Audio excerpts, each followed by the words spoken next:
Hello, everyone. Hi, Sakis. Hi, Lidia. Hi, Alex. Hi. How are you doing? Doing good. Everything is great. Great, great, great, great. So happy to have you today with us. Um, in fact, it's been a really big pleasure to me, especially when I have female entrepreneurs, because it's always important to have. New people, open-minded, trying new stuff, hustling, and being successful. So I would also like, with this opportunity, to congratulate Alex for their funding round, which they closed and announced today. Congrats. Thank you. And I'm pretty sure you might have some questions about it later on. I think it would be best if we can start and talk about Product 360, have a quick intro about our community in case someone is new to the Product 360 series. And then we can start by introducing yourselves, talking about Datadot, talking about tech links, and then drill down to the questions, to the juicy bit. So, Product 360 is basically a community where we want to connect product leaders. That means connecting product managers with engineers, with designers, with data scientists, and discuss about challenges that all these people have from their own perspective, from their own point of view. Um, so what we are planning to do is to keep having consistently one event per month, mostly uh, at the end of each month, hopefully, if we manage to stick to that. And ideally, in September, we have already started discussions about having a one-day event with a lot of product leaders from all over the world, and we're already working on it. So stay tuned.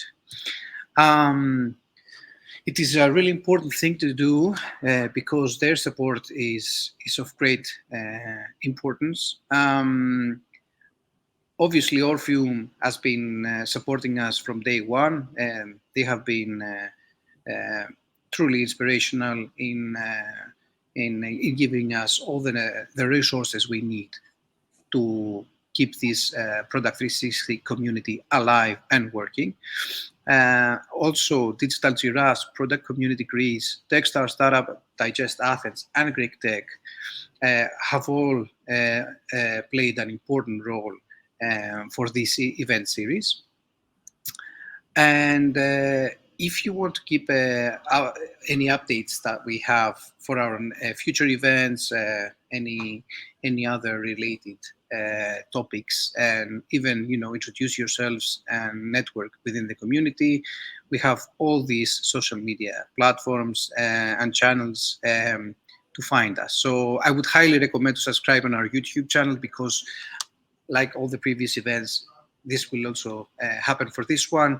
We will upload it after the event finishes, so you can even follow up in case you missed anything. Um, this goes without saying. We are here because you've been supporting us, and you've been quite active community, engaging with every single speaker that we had here in the past, and I'm pretty sure you will do the same today. So any questions you might have, feel free to add them. And to be honest, today we will have a slightly different format. So I will give some time to Alex and Lydia to talk about their companies and more or less about how they have been dealing with pivoting their product, getting initial customer feedback, and eventually coming up with a more, let's say, solid product that could reach to a product market fit. So, without further ado, I think it would be best if Alex and Lydia take the stand. And I think we'll start with Alex, right, Alex? Of course, of course. Hi guys, I'm Alex Harris and I'm the founder of Adadot.com. And we have successfully pivoted a few times, so I'm really, really keen to share that story. I do find sometimes pivoting is a bit of a dirty word, and we're here to kind of dispel some of that and kind of help everybody kind of understand what are the best ways to essentially incorporate early feedback in terms of your product and your overall kind of strategy and trajectory. And over to you, Lidia. Yes, hi everyone. Super happy to be here, Sakis. Thank you so much for inviting me. I'm the co-founder and CEO of Ducklinks, and we also pivoted from a marketplace to a pure SaaS play. I'm happy to share the story and why we pivoted, how we pivoted, on all the details. And yeah, happy to take you through our journey. And the one thing to add here is that me and Lydia have known each other. So we've actually been through the journeys of pivoting at different times. But actually, I believe, Lydia, was it 3 years ago that we met in Yes. an industry event back in the day? So in Germany.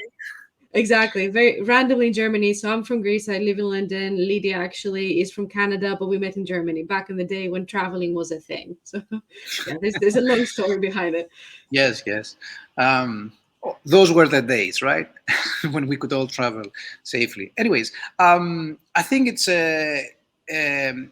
time now. So, Alex, you can start with your presentation and Two talk things. about Adadot, and obviously you can also mention about your fundraising and what you're trying to do with the funding that you've successfully closed. Perfect. And Sakis, I'm assuming you're piloting the slide, so I'm not going to be touching anything. But in terms of what I'm going to cover today, obviously I'm going to cover what we guys do, because that will give you a little bit of context as to how we pivoted, why we pivoted, and also some of the ways and the learnings we kind of took along the way. I guess before I go into that, the one thing I wanted to try and explain first is the title of the session. So Canaries and Coal Mines. I don't know if you guys have come across this before, but essentially what it means is that back in the day, when miners used to kind of open up new sides of the mines, they wanted to make sure that it was safe for them to breathe in there, and they wouldn't get carbon monoxide poisoning. So what they would do is they would actually throw canaries into the coal mines and see how they reacted. Because they would react first, they would essentially manage to save the lives of the miners. And this is a bit of a metaphor for some of those first customers that give you that early feedback, that sometimes have to put up with a buggy version of your product, a product that half works or doesn't exactly solve the problem. And this is why we kind of use the metaphor. So yeah, starting with Adadot, we are essentially the world's first fitness tracker for work, for technical teams. What we do is we essentially help developer teams improve the way they work, collaborate, and feel. We are the first product in the market that does exactly what we do. We have Innovate UK funding, which is essentially the UK grant office, and also we were number one product of the day on Product Hunt recently. There's a lot of kind of is this a must-have? Is this nice to have? But actually, what we're finding is that it's indeed a must-have, because the problem that we're solving is quite widespread. A lot of people are struggling at work, specifically technical teams and developers that tend to work remotely or tend to work really weird hours, really exacting hours. You have a lot of overwork, a lot of burnout, and a lot of loss of productivity as a result. Moving on to the next slide. If it's such a big problem, why is nobody solving it? Well, the thing is, it's extremely difficult to improve what you can't see or measure. So typically technical teams have a lot of insight, which is hiding in all of those different tools they're using. So on average, they're using at least 6 different tools, maybe more.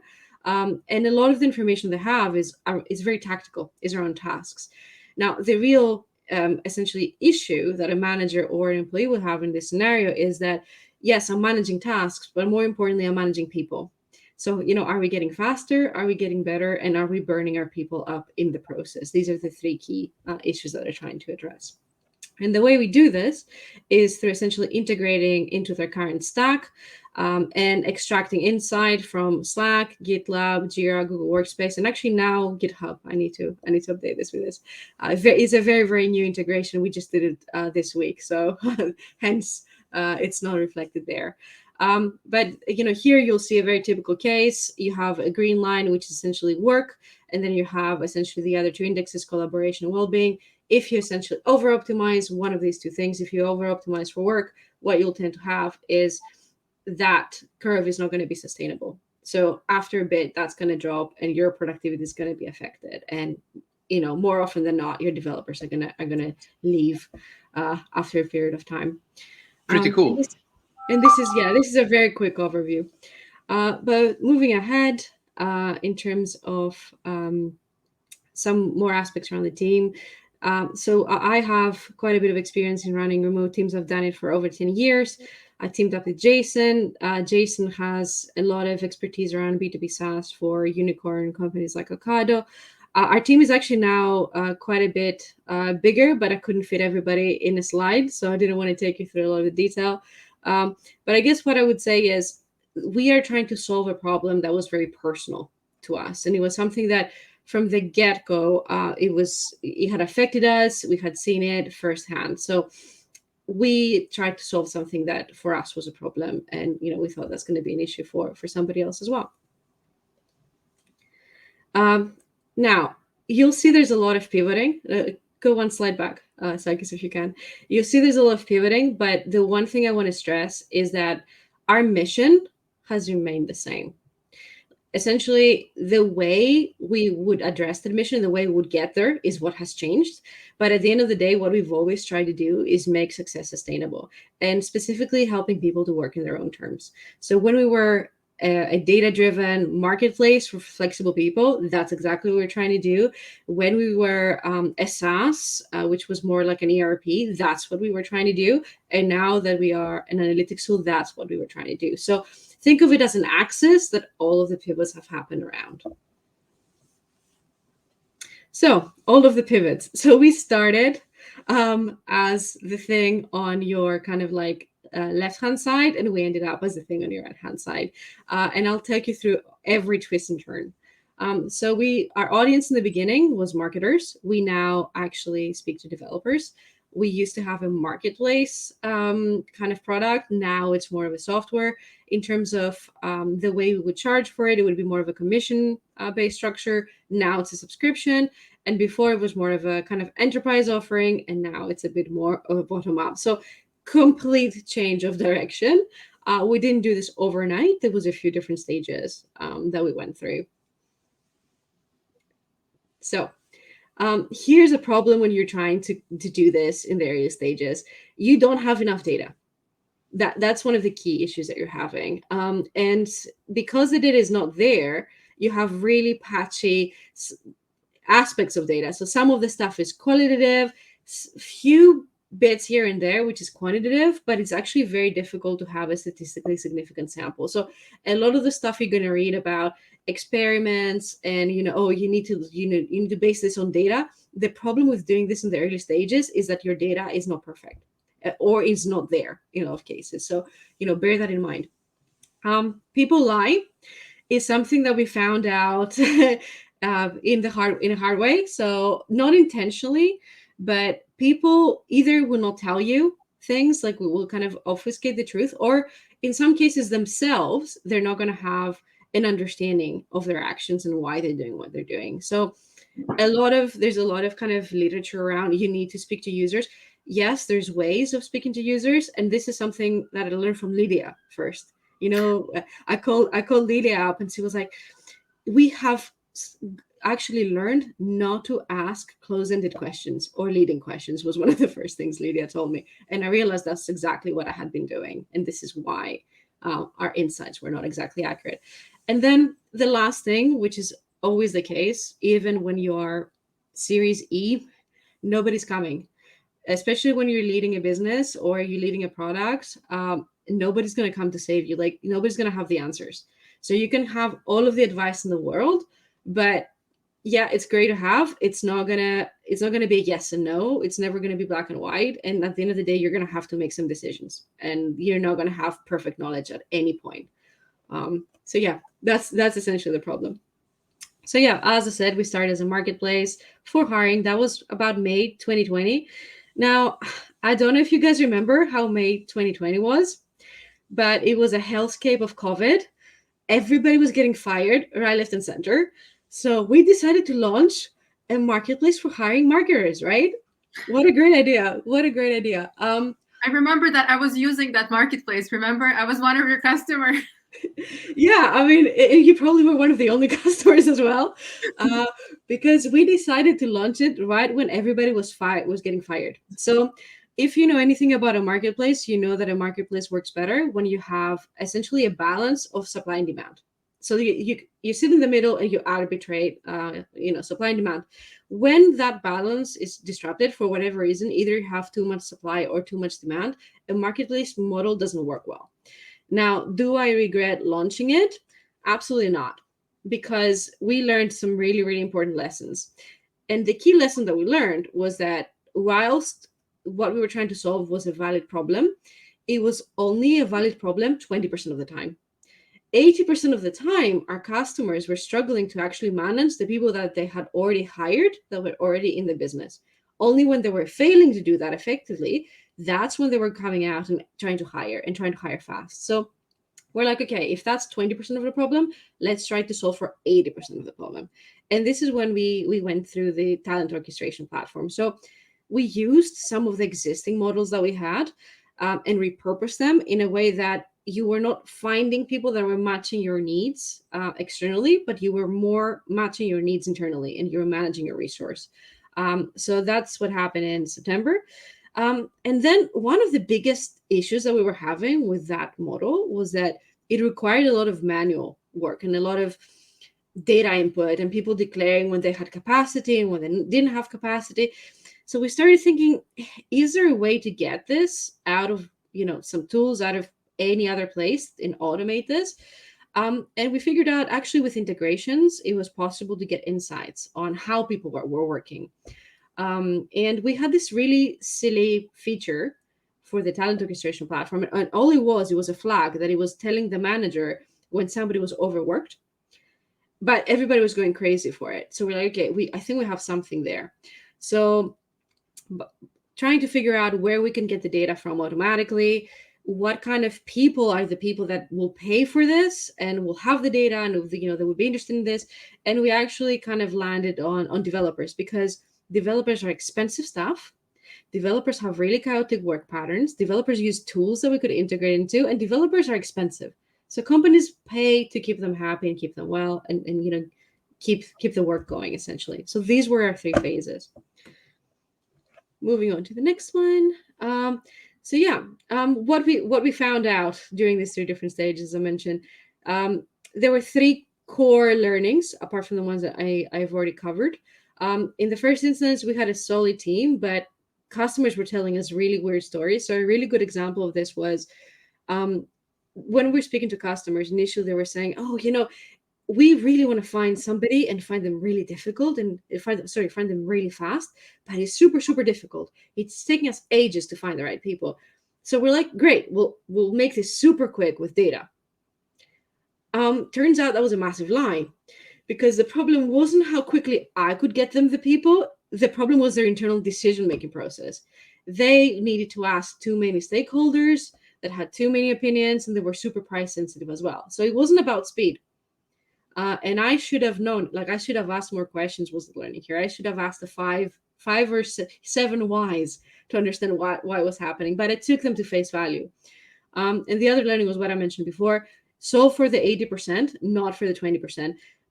Most companies are successful because they found the right relationship between reach, like how many people, and frequency, how often they have that problem. These are the two key variables, really. So then the next iteration, which was the talent orchestration platform, great little piece of software, but we found that it was only enterprises that really needed it, and it was impossible to get a deal closed in anything less than 6 to 18 months. Try to sell to enterprise, and also the level of security you need to have and the level of support and stuff. Oof. Really, really difficult to get that off the ground. So we actually, in the third iteration, created something that was way more bottom up, way more easily adaptable by anybody. In fact, now this is one of our core USPs against other softwares in the market, that we can we can be used by anybody. They don't even need to have a team. They don't need to get approval from the boss. You can literally use it the same way you use a fitness tracker. So it's that simple, and you can integrate in less than 2 minutes. So it's one of the key things that we took forward. And then finally, I would say choose valuable customers. Is what we're learning now with the third iteration. So make sure that the people that you're building this for either are going to pay for it themselves, or somebody else is happy to pay for them. So don't go for people that, I don't want to say expendable, but don't go for people that, there's no budget for, put it bluntly. And then show your work. So this is a very recent piece of feedback and insight. When we created the first version of our latest product, we almost absorbed too much complexity. We brought it like in the back end, there was massive amounts of calculations. So people would be exposed to a very simple level of metrics. The problem is, by absorbing all of that complexity, it made it look like it wasn't valuable, because people were looking at the dashboard going, oh, I don't quite know what this means. I want to go and look into the raw data. So I would say in some cases, when you're working with an analytics tool, make sure you're showing your work, like your data is transparent and is auditable, because if you obfuscate that, it's becoming really difficult for somebody to process what you're showing them. And these were the 3 phases. So here's a slide that I typically include in investor pitches. So do excuse the audacity and the ambition here. But essentially the aim of this product is to become the global gold standard of what kind of a good developer and a good developer team looks like. That's the vision by 2026. And some tactics to help you get there. Make sure you build good habits, constantly go back and forth and audit your thinking and try to disprove it. Make sure you have people that will give you honest feedback. I don't mean just good friends that are going to tell you the positive things and not tell you the negative. And Lidia knows this very well, because I give them feedback quite often and I'm absolutely brutal. Brutally honest. And we love that. We appreciate that a lot. And then thirdly, just make sure you're fast, because there is no substitutes for speed in a startup. Next one, please.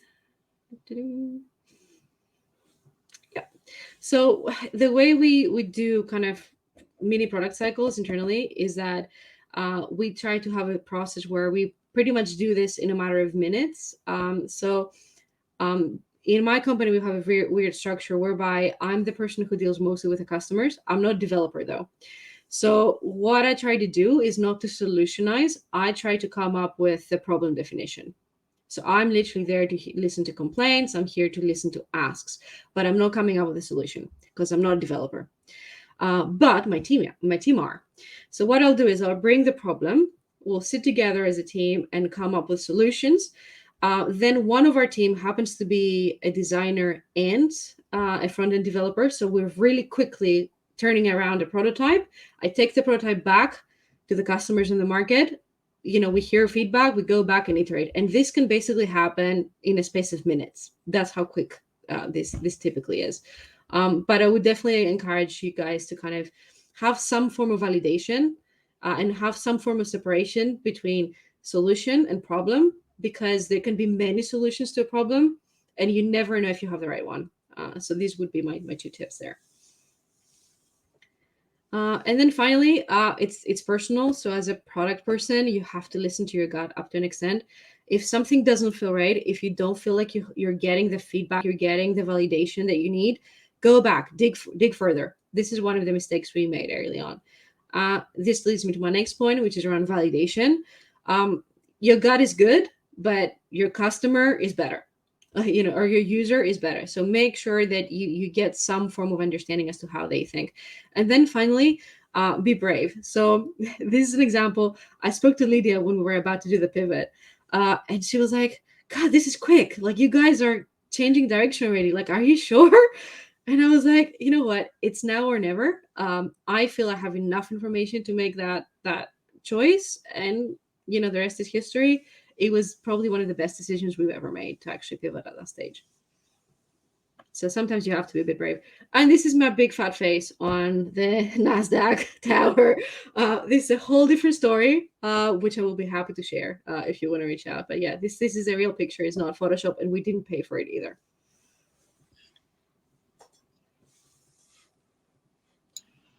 And Cool. over to amazing Lidia. I will certainly ask for a question about the Nasdaq Tower. So Sorry, I'm curious now. Well, it's two of us now. We'll leave it for the end, I think, because I'm really keen to listen to Lydia's story. I think you guys are going to find it absolutely fascinating because they've done some amazing pivots. Great. So Lidia. Yeah, I'm happy to take over. One thing I want to let everyone know, we have a shorter slides. It's a couple of slides. It's not like the presentation that Alex did. So it's just to make the introduction and talk about deck links, and then I can answer the questions about pivot after that. Yeah, would that work? Okay.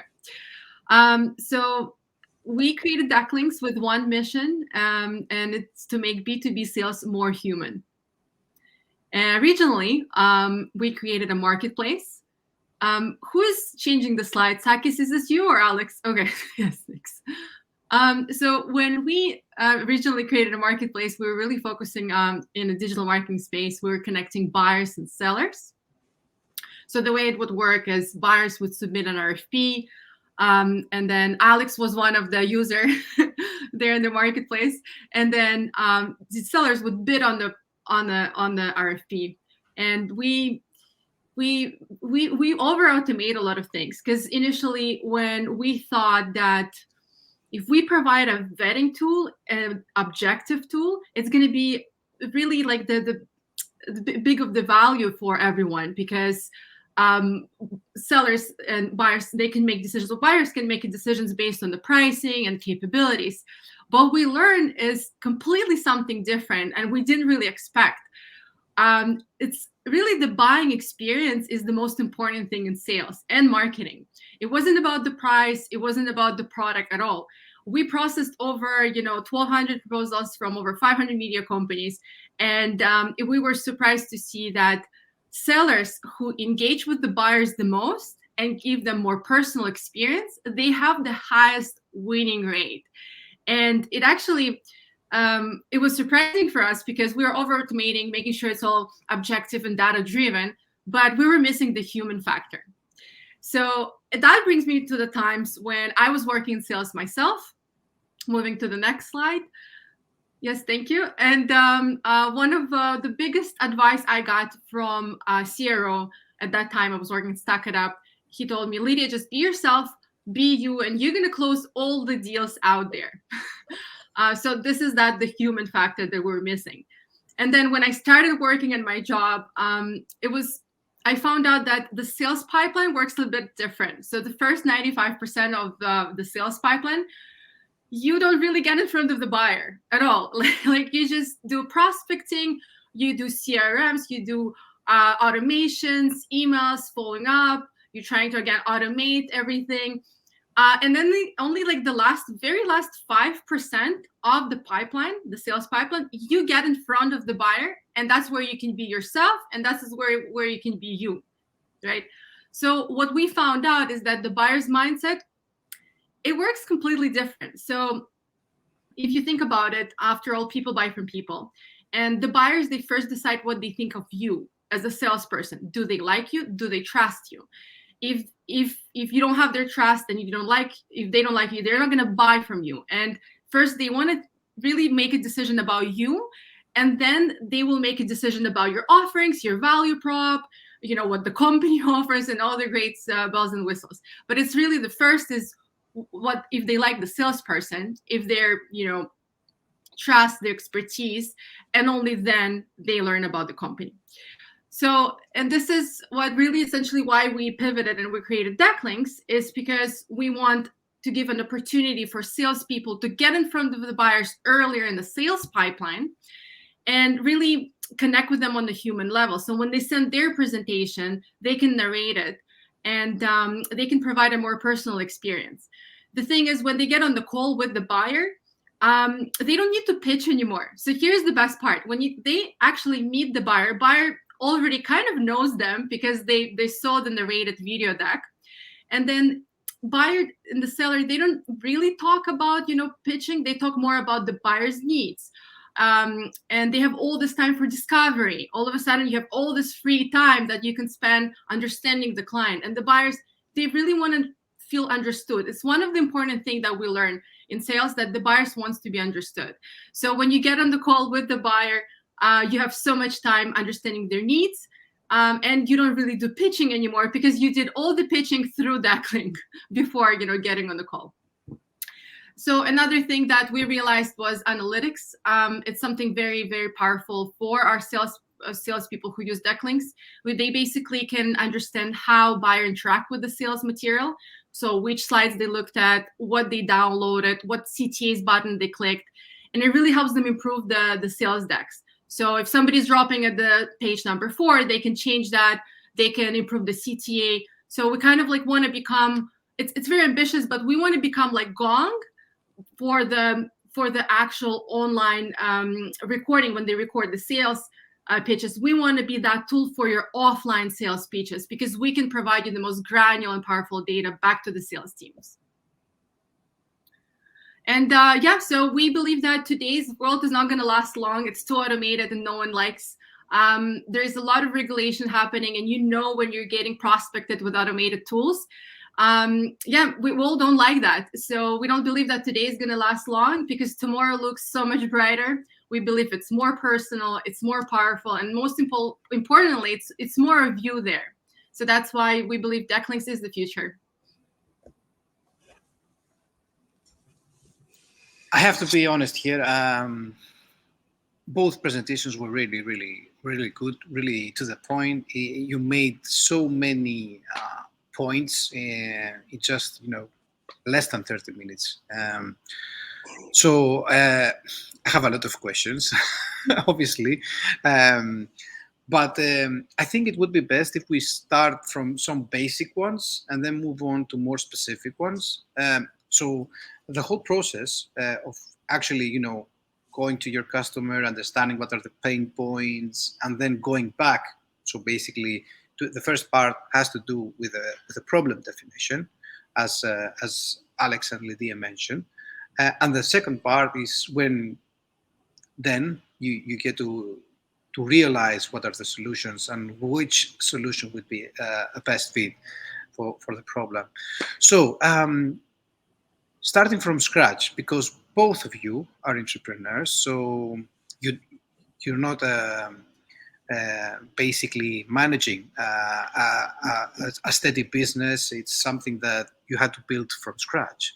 How do you do that when you just have an idea and then out of a sudden you decide like, okay, this is a nice idea, sell a product XYZ to these people. So how do I get, how do I reach out to those people?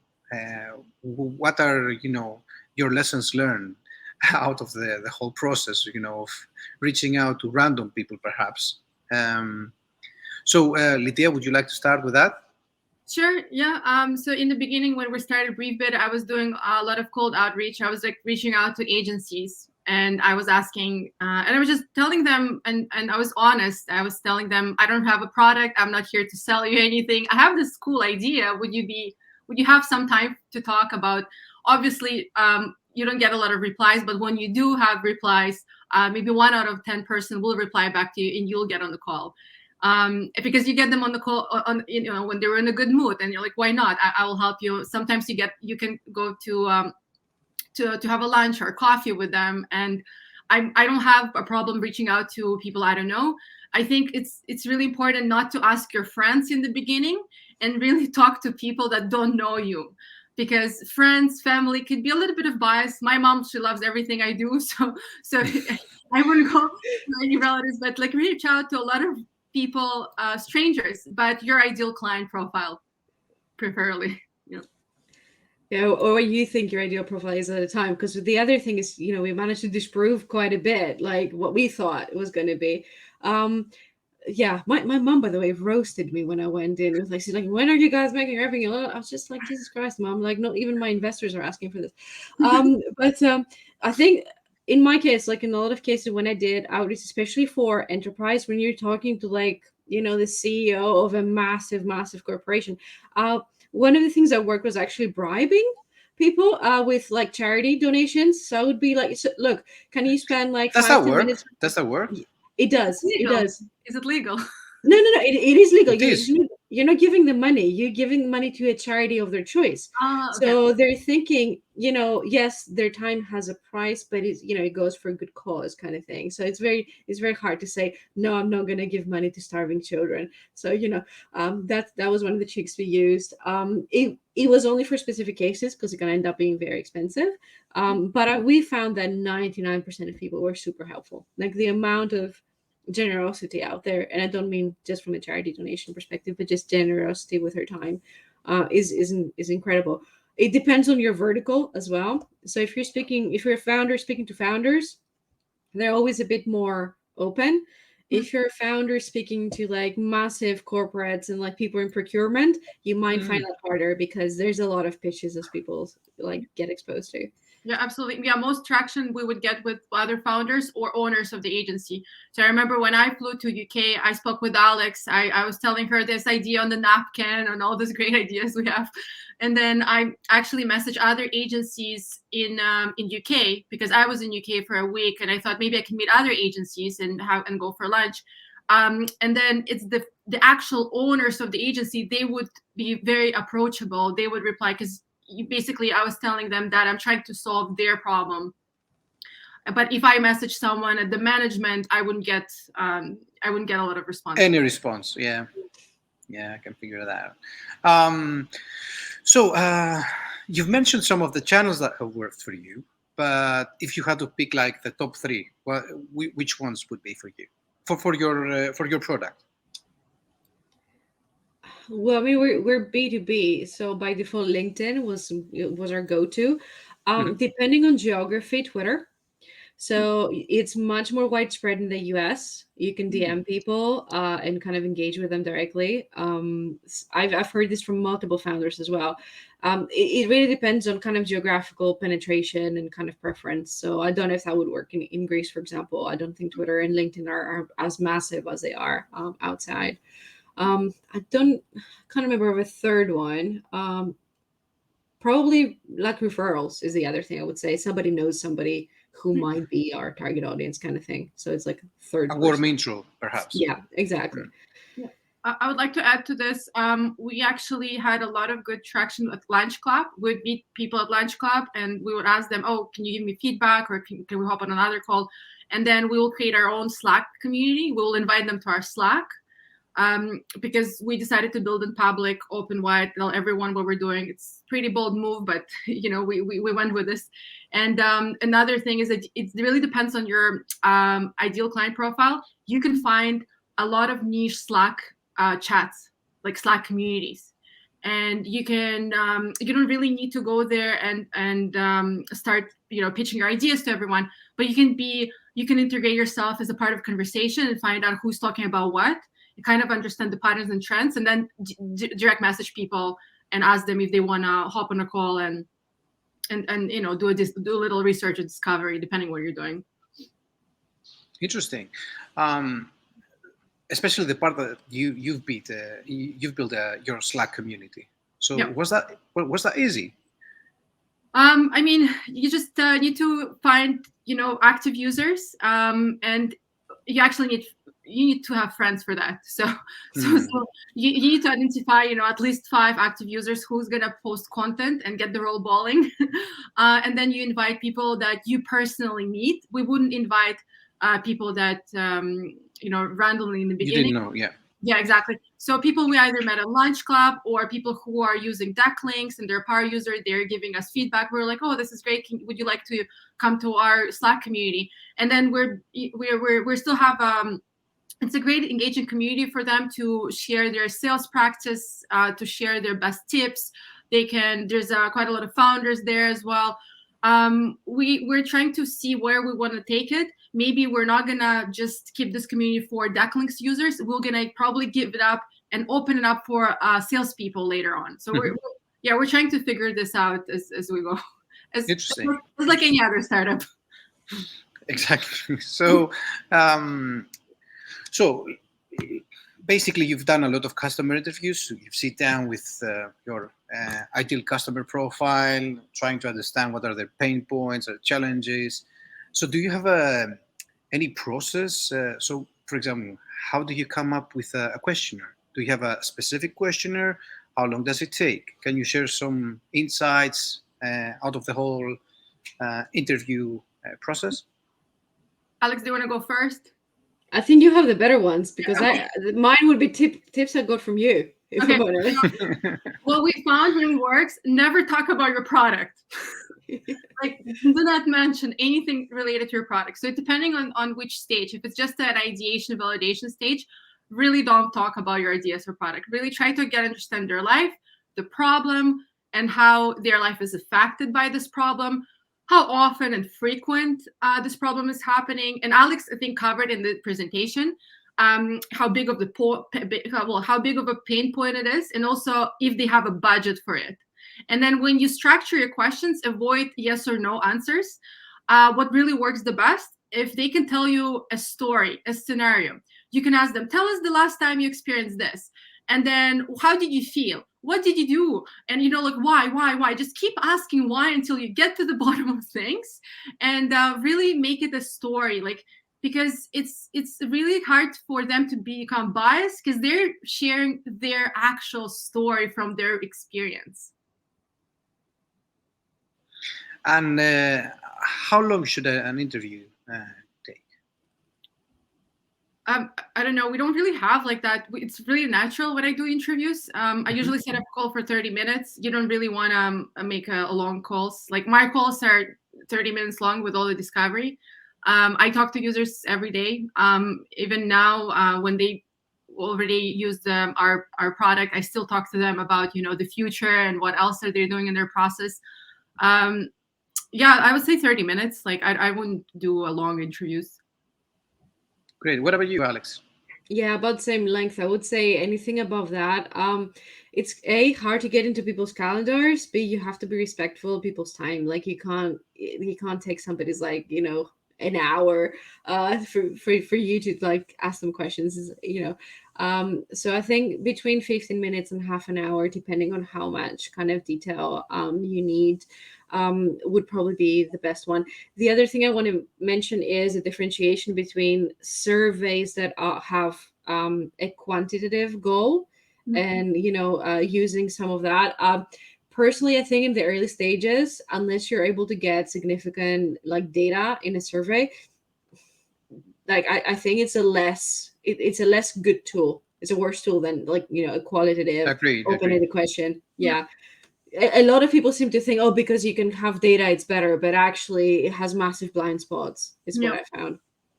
Yes, and you can interpret the data the way you like. Well, and so does the person that can answer the question. They can interpret the question however they want, and also in some cases, because they only have specific options, they'll just pick one. Doesn't mean it's true. And from the founder's perspective, once you have a hammer, you see everything as a nail. So it's quite easy to get the answers that you're looking for. So the last bit is exactly, so when you sit down, have the customer interview, half an hour, as you mentioned earlier,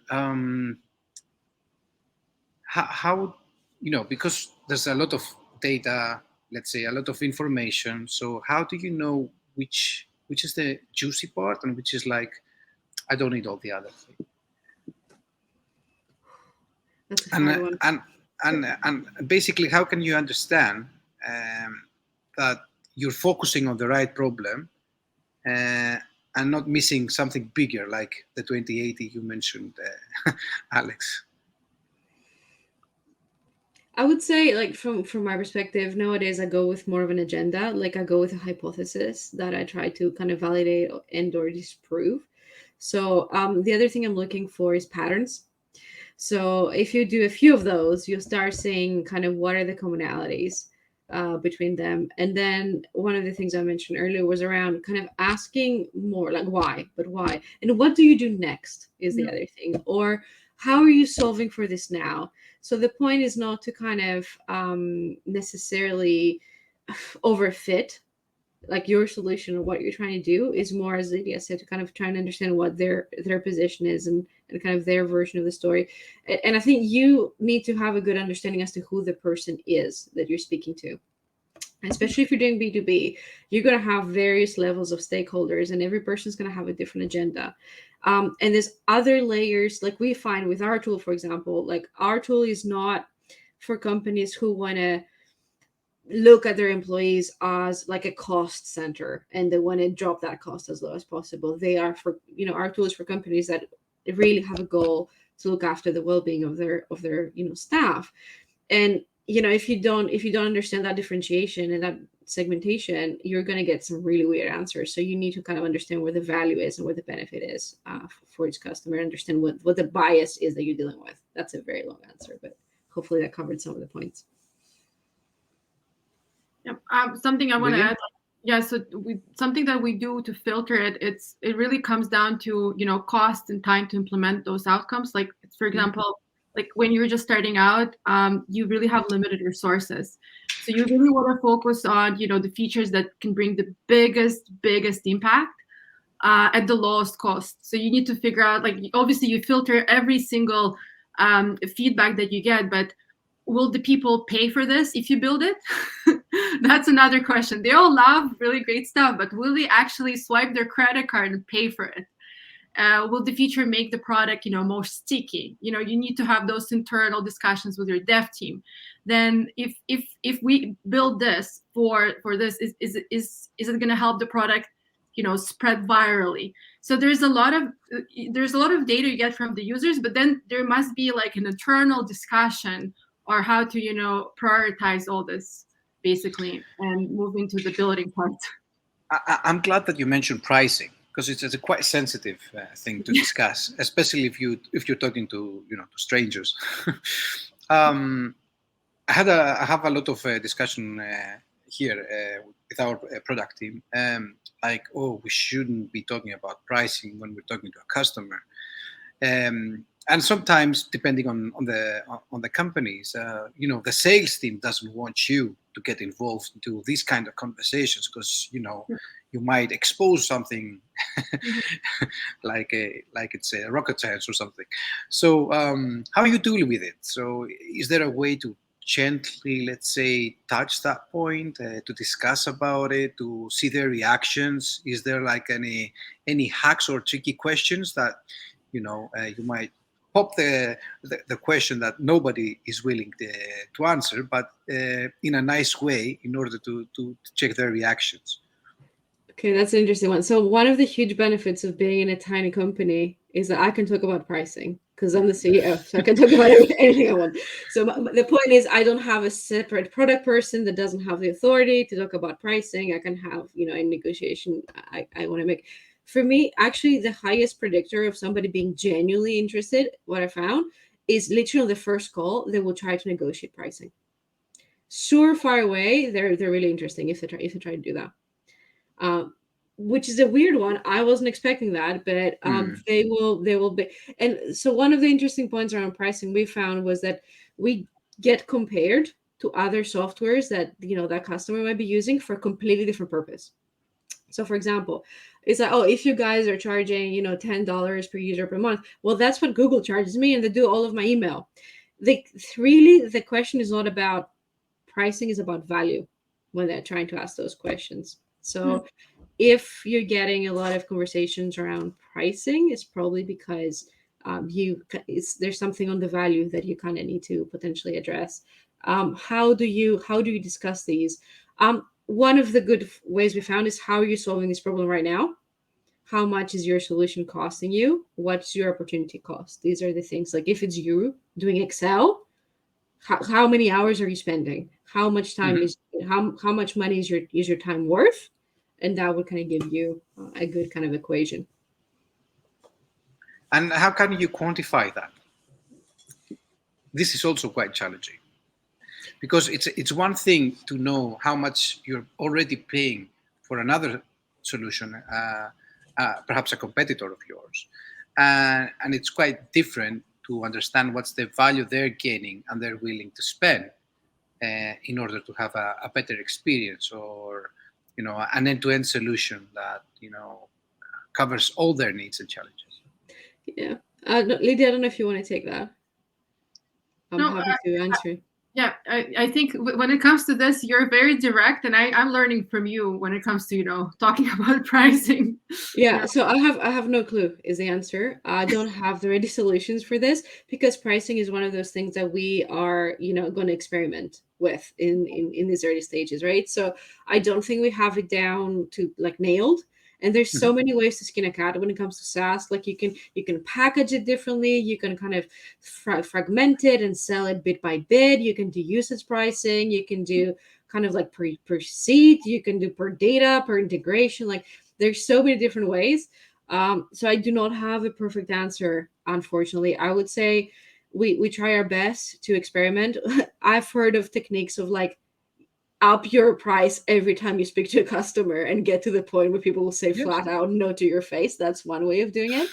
um, Another piece of advice I was given is overprice. When in doubt, overprice and then provide a discount. We've Mm. seen that work really well. And then try to not to get into comparisons about price. Like try to not to be the cheapest. You need to not be competing on price. You need to be competing on value and features. Those are, I guess, the three things that I've heard and I would take with me. Yeah, no, those are great points. We are still Yeah. experimenting with the price. There was a lot of experimentation in the beginning because we have a freemium model. We are experimenting with the features. What will be actually included in the freemium, and what will be included in the business paid premium, all those premium features business plan. So that's another thing is when you have a freemium, you're lowering the barriers, but then you have a lot of customers that you need to convert to the paid plan. Great. Really nice points. And between between us, I think honesty is also, especially when you don't really know how much to price, is a good way to start the conversation. So I think it's about time to move to the second part. So you've got the feedback, you've interviewed your customers, and now you're thinking about like, that's a quite difficult time, especially if you pivot for the first time. Like when I did that, it was a really hard decision.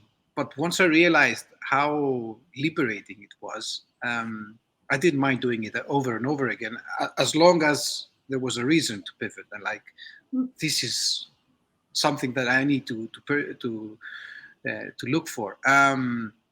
So how do you know it's the right time to pivot? Let's start with that. I can take that one. I think we should not be afraid of iterations and pivoting all the time, as many times as it takes till you get to the point where customers will be like, take my money. So you pivot and pivot and pivot until you get to that point. Well, that would be my tip. Alex? Yeah, I would say you never know 100%. Like there's no 100%. Yeah, like unless it's something has gone horribly wrong, I don't know. But at least in my case, there was a bit of a doubt. I think for me, the second pivot was actually harder than the first one because there was that real moment of self doubt. Like, am I pivoting for the right reasons? Am I pivoting like For early the sake enough? of pivoting? For the sake of pivoting, like you have to really search deep down into your soul for some of these answers. But And I think like at that point I had a team as well, and to turn around and say that we're going to completely change what we're doing, like you need to convince people. It's not just you kind of saying that this is right. But it so happened that it was the right thing, and it was something that the team could see as well. And I think at that point we even had to like say no to contracts with the old product, some really big contracts as well. So which was That's it's a tough. it's a very difficult position to be in, but at the same time, when you have your team behind you, like you can do anything. So in our case, I went back and said, look, we can literally crash and burn for making this decision, but are you happy to do it because we think it's a better way, and they were happy to follow. So I would say, yeah, I would agree with Lydia. Like you have to make changes. The tricky thing is obviously you need to allow for some time to see if the pivot is working. So there's always a balance between those two things. Yeah, and I don't think you ever know for sure when the right time is to pivot.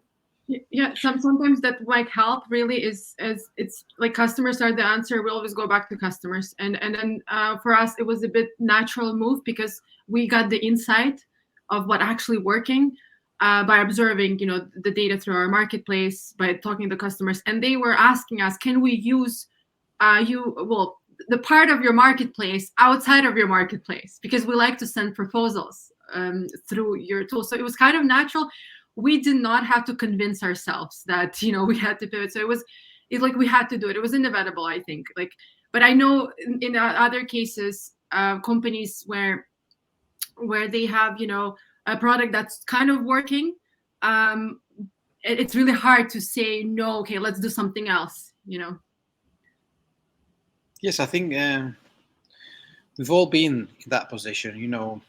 Not actually working, but sometimes because of our biases, we like to think like, I will make it work, I will find a way, and eventually you get tired perhaps, and you say like, maybe I've wasted too much time on this, maybe I should focus more on XYZ, which is another problem that I'm sure, because I've been talking to these people and they've been showing me like, this is what I'm challenging with. These are my problems. Like I'm wasting a lot of time on that.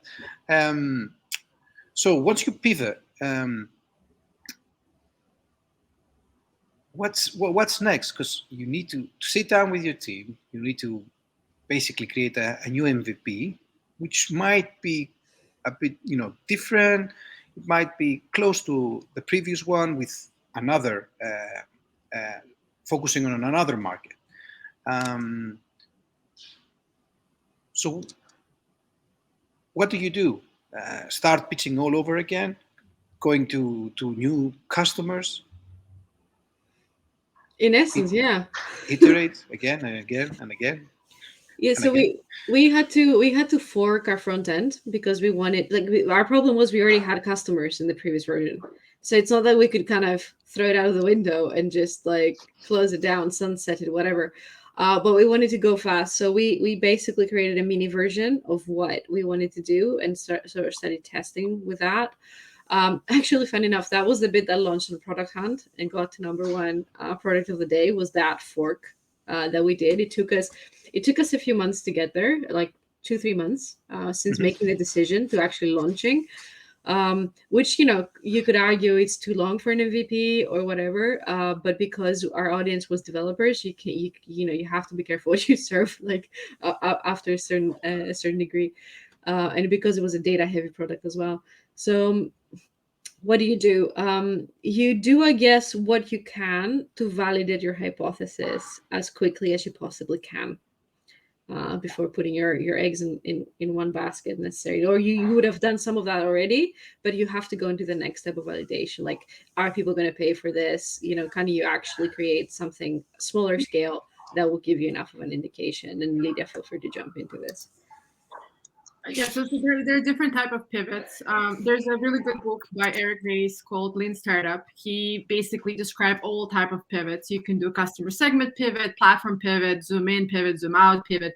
So what we did, it was more of a zoom in pivot. So we had a whole big marketplace, a procurement platform, a media planner, and then when you build a lot of solutions in one, you see that your customers are really actively only using a few of those features.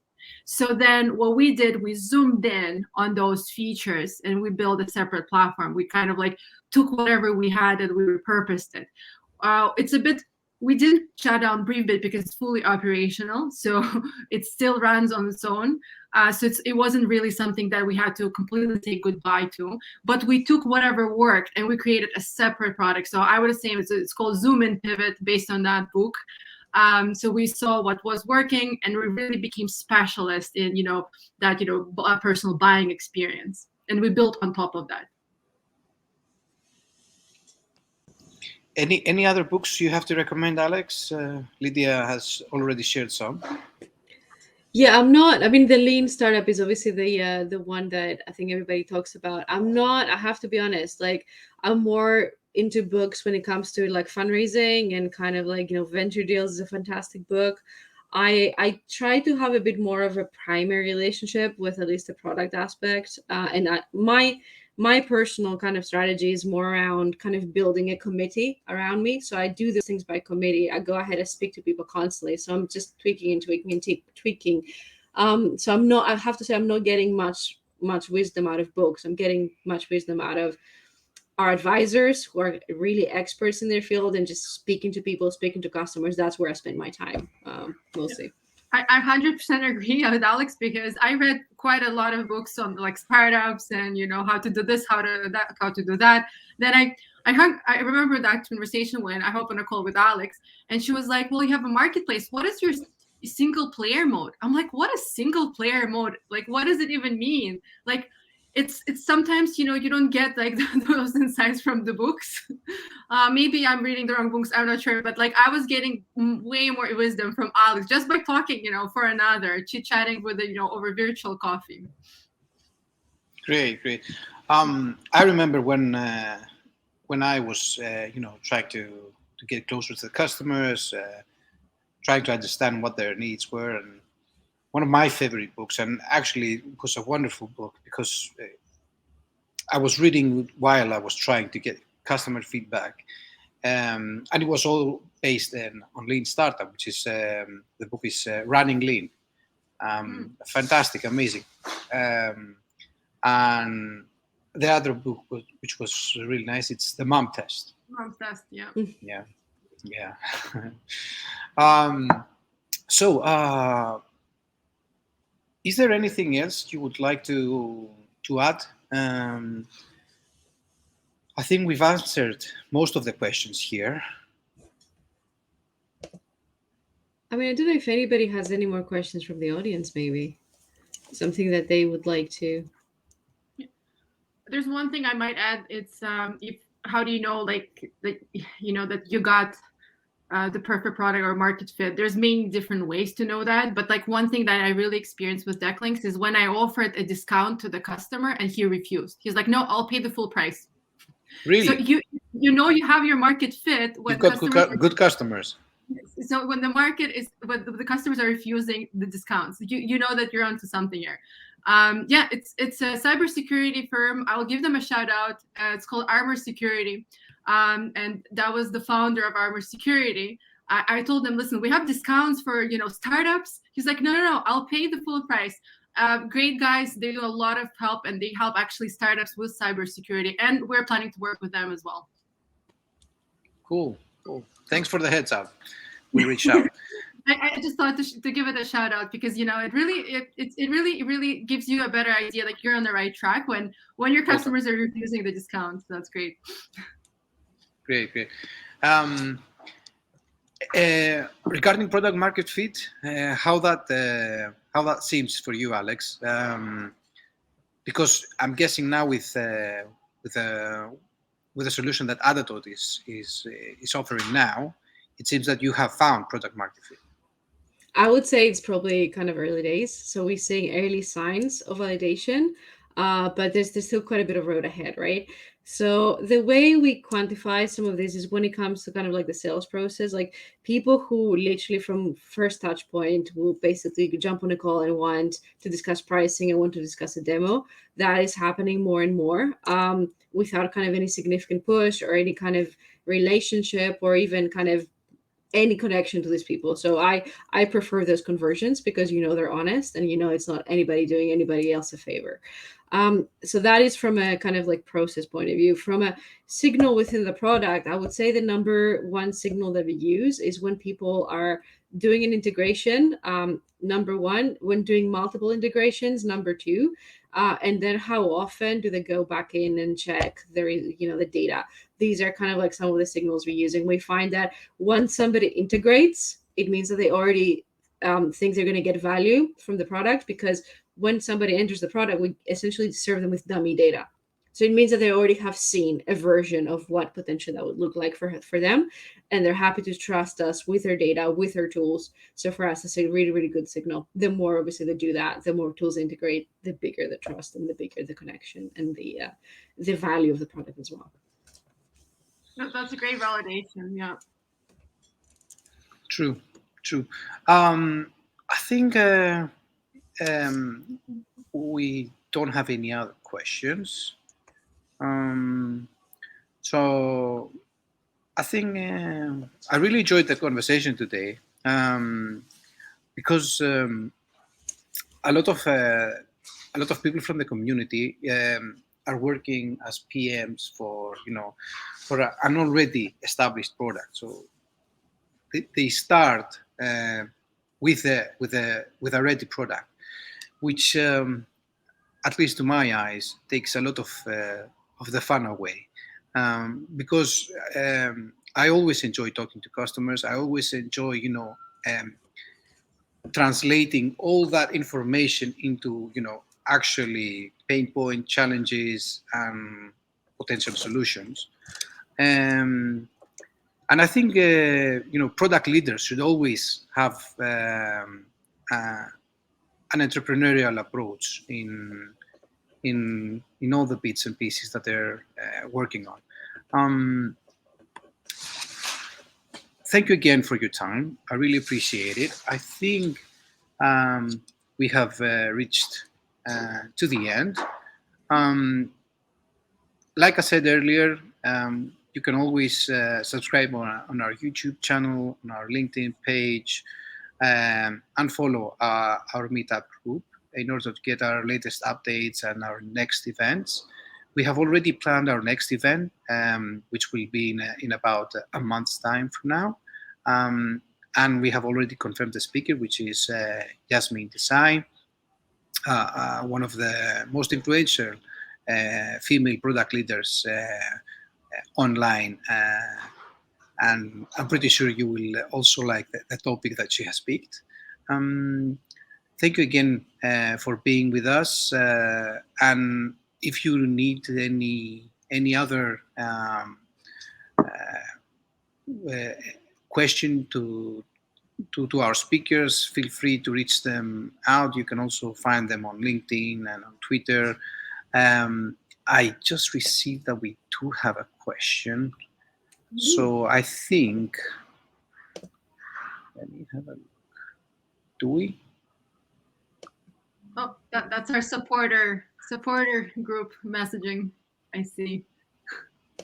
Yes. So if we have a question, yes. What exactly happened behind the scenes to get to the realization to put people communication earlier in the B2B sales process?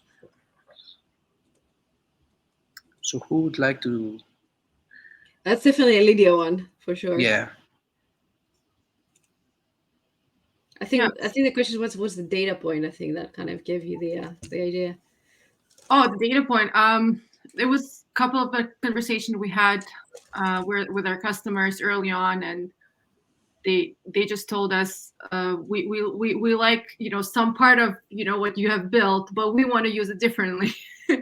And then at the same time, we were just looking at data through the marketplace, who's actually winning those RFPs, requests for proposals, who is winning the deals, how are they approaching buyers. We were really over automating a lot of things in the beginning, and I hope this answers the questions. But it was really getting to know the workflow of our customers, how they're using our marketplace currently, and what's happening outside of our marketplace. How can we integrate into their daily life? Because when you build a product, you want to become a product they use every day. You don't want to be seasonal, because how are you going to justify your monetization strategy? How are you going to put them on subscription? How are you going to scale the finder's fee? Doesn't matter what your monetization is. You really want to build a product that's incorporated in their daily life every single day. So we were just communicating and trying to understand what they do outside of our marketplace and how can we integrate even further. Great. Because at the end of the day, especially the investors are looking for monthly recurring revenue. So you need to have a consistency there. Yes.